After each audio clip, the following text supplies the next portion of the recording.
beauty? What's this? Well, is a real beauty? earlier Go today, ahead. the Israeli Prime Minister Benjamin Netanyahu said his forces are not leaving Lebanon. That is a sticking point. Who did he in tell these that to you? conversations. He said it publicly in his. He basically says that if he wants, he can put pressure on Benjamin Netanyahu to withdraw from Lebanon. And he has that sort of level. But we have to keep in mind, the only thing that makes Trump talk this way is Iranian pressure. If it wasn't for Iranian pressure, he would not be saying this. He knows very well that the Iranians have leverage, and the Iranians are more than willing to use the leverage. And it's, the issue of Lebanon for Iran is, of course, a moral issue. Lebanon has made huge sacrifices for the Palestinians to save Gaza. And the Iranians are definitely not going to back down. Gaza, of course, is another big problem that the Iranians are going to be discussing during the negotiations if this MOU does not collapse. But the problem, of course, with Gaza is that Hamas, under duress and under pressure from the countries in the region, Turkey, the government, Jordan, Egypt, collectively the regimes in the region, they accepted the ceasefire. The problem now, though, is that the ceasefire is being violated, but those countries that endorsed the ceasefire in that meeting in Egypt, where they all participated with Trump, none of them are saying anything. So when Iran wants to intervene and tell the Americans that they have to do something about Gaza, the Americans say, well, we've already solved this problem with our partners in Ankara and Cairo and Amman and elsewhere. So that's a problem that the Iranians are going to have to push. But in the case of Lebanon, Iran is very serious, and there is no ceasefire there for Trump to say that already exists, and there is there's been a much broader genocidal assault on the country than what we're currently seeing in Gaza, even though they're murdering people every day. So Trump knows that Iran is not going to look away or walk away. And that's the only reason why he says he'll speak with Netanyahu, and that he's a problem solver, and that he can apply pressure. That's only because of Iran. Professor Marandi, you mentioned the case of Palestine, and I think the case of Lebanon together with Palestine. Today we've heard from the foreign minister of Russia. He said that we all have to be ashamed for not resolving the Palestinian issue. The same day there was a meeting between the United States and Iran in Switzerland, there was another meeting in Cairo. Pakistan, Turkey, and it was Pakistan, Turkey, Saudi Arabia, and there were 4 countries, foreign ministers, by the way, all participating in that meeting. And the main issue, Egypt, Saudi Arabia, Pakistan, and Turkey coming together talking about the deal between Iran and the United States. Basically, the main issue was not only the deal between Iran and the United States, the whole region, which includes the case of Lebanon and Palestine. Do you see, when you see Foreign Minister of Russia talking this way, and do you see any sort of move in the region to make some sort of effort together, all of them together, with the help? Because you mentioned Iran has its limitations when it comes to the case of Palestinian people because of that peace deal and that ceasefire between the United States and these Arab states together with Turkey. And what is that right now? What is the situation on that front? No, I don't think that those 4 countries are going to make any move to support the Palestinians. I think they're more concerned, unfortunately, about Iran than they are about Palestine. And that may be my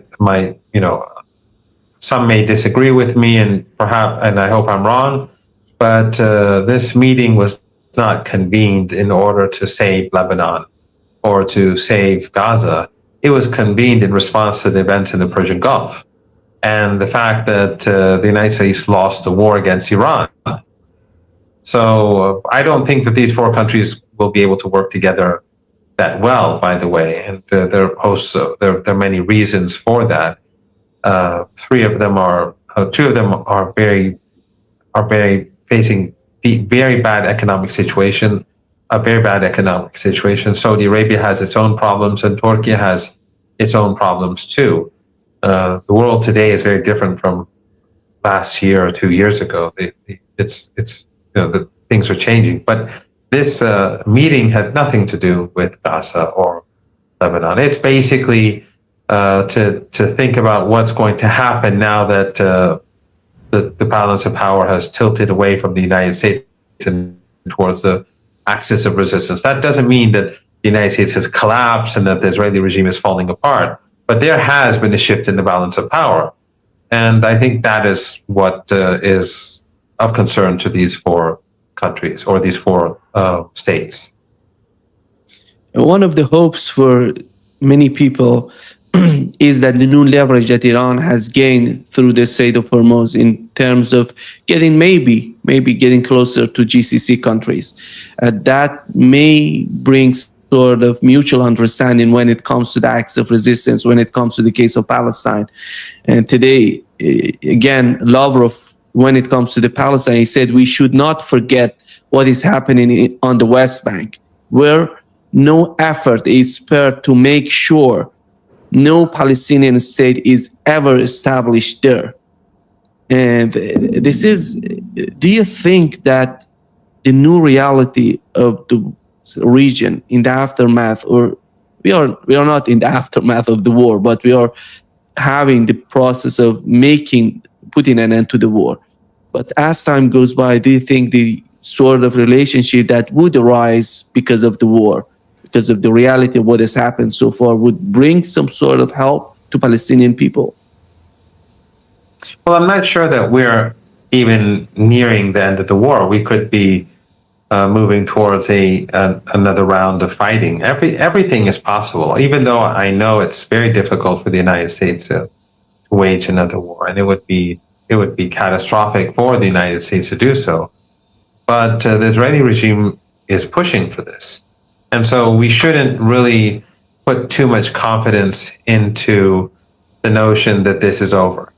And Iran, of course, does not want to use the Strait of Hormuz wants to keep it open as much as possible because it's a key lifeline for the global economy. Billions of people across the world are dependent on it. And so Iran does want business as usual and normalization. But at the end of the day, if the United States does not put aside its current policies, and if it does not move in a more reasonable direction, I see the chances of renewed conflict and the closure of the Strait of Hormuz as quite high. I can't put a percentage on it, but I don't see. I really cannot be confident that we're heading towards peace. I agree that the mood across the world has changed and that the Zionist regime is universally despised, and I think this will have consequences. But I don't think that, except for Iran, we're at a stage where anyone else is going to do anything. I mean, the Russian foreign minister's statement is obviously important, but Russia is not going to break off ties with the Israeli regime or sanction the regime, nor is China. Turkey is not going to break off its economic relationship, the transport of energy, which is very key. Egypt is not going to do anything.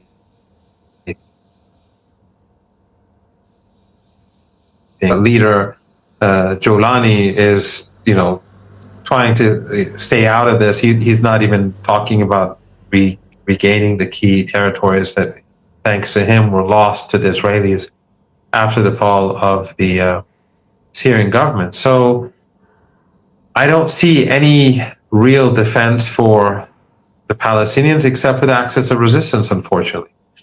But and Iran's relatively speaking, Iran's in a stronger position than what it was before, and the United States and the Israeli regime are in a weaker position. But that doesn't mean that this is that the Israeli regime is going to concede Lebanon. I don't see that happening easily unless there's enormous pressure and the Americans recognize that they don't have a way out. And my fear is that the Israelis will increase in their anger and rage, increase the slaughter in Gaza to feel better about losing Lebanon and to carry out more crimes in the West Bank in order to compensate for the loss in Lebanon. That's my concern right now. We had the head of Iranian parliament together with the foreign minister of Iran going to Oman right after getting back from Switzerland. What is the status of the new mechanism of the Strait of Hormuz? Is that in the process of defining the new process? Yes, without a doubt. The Iranians are going to take fees after these 2 months are over, assuming that we get through the 2 months without the MOU collapsing. And they are negotiating with Oman to have to be in full coordination with regards to how to carry out this policy. It's not just about fees. It's also about controlling the Persian Gulf to make sure that it doesn't become another platform for aggression. And Iran has very good relations with Oman because Oman chose not to get involved in the war, unlike the other 5 countries, Saudi Arabia, and Qatar, and Bahrain, and the Emirates, and Kuwait, which assisted the United States in its assault on Iran. Oman stayed out. And so Iran does want to prioritize its relationship. And something that you said earlier, and we've discussed this before, the Iranians are negotiating with these 5 countries. And there has been some success. There has been success in strengthening the relationship. And we saw in the last military conflicts when the United States would attack Iran and violate the ceasefire, and Iran would strike back in a very heavy-handed way. Iran did not strike the Emirates. It did not strike Saudi Arabia, and it did not strike Qatar. And what it did was it struck U.S. targets in Bahrain and Kuwait, and then on the last occasion in Jordan. So obviously there was a reason, despite the huge U.S. military presence in Saudi Arabia and Qatar and the Emirates, that Iran did not strike targets in these 3 countries. So it does show that that the negotiations between Iran and these 3 countries have had more progress than with the other 3 that were still in full cooperation with the United States.